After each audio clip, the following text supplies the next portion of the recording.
Welcome back. Over the weekend, President Trump was on 60 Minutes for a wide-ranging interview on topics from Chinese trade to his new Supreme Court justice. And joining the show now is our D.C. correspondent, Jessica Smith. Hey, Jessica, what are some of the headlines from the president's interview?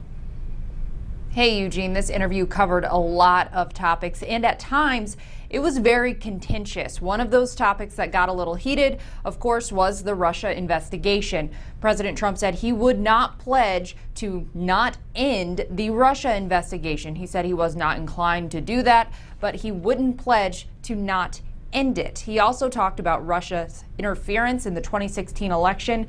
He was quick to note that he believes China meddled in the election as well, so he was a little hesitant there to criticize Russia. He also talked about now Justice Brett Kavanaugh and his treatment during the confirmation process. The president defended himself for all that criticism he got for mocking or mimicking Kavanaugh's accuser, Christine Blasey Ford. He said if he hadn't done that, Republicans would not have won. Kavanaugh would not have been confirmed. And then he also touched on trade, and he said that more tariffs on Chinese goods could be coming soon.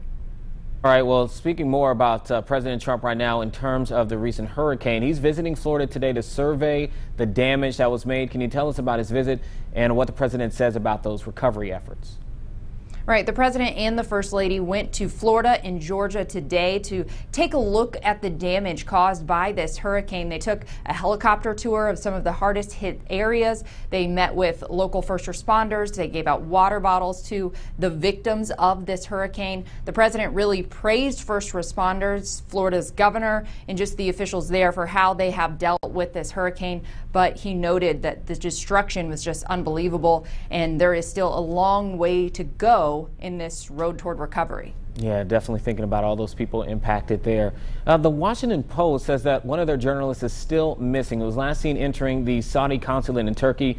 Many are worried that he was killed inside the consulate. What's the latest response from Washington, Jessica?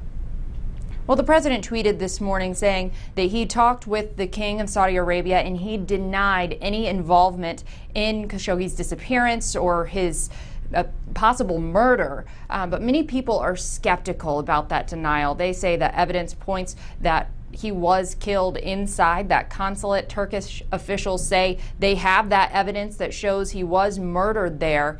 There has been a lot of pressure on the administration from Congress, a lot of international backlash about how the administration is handling this. They want them to do something about it. So the president also said that he is sending Secretary of State Pompeo to Saudi Arabia to learn more about this. And this is definitely a story that we're going to be following because there are just still so many questions we need answered.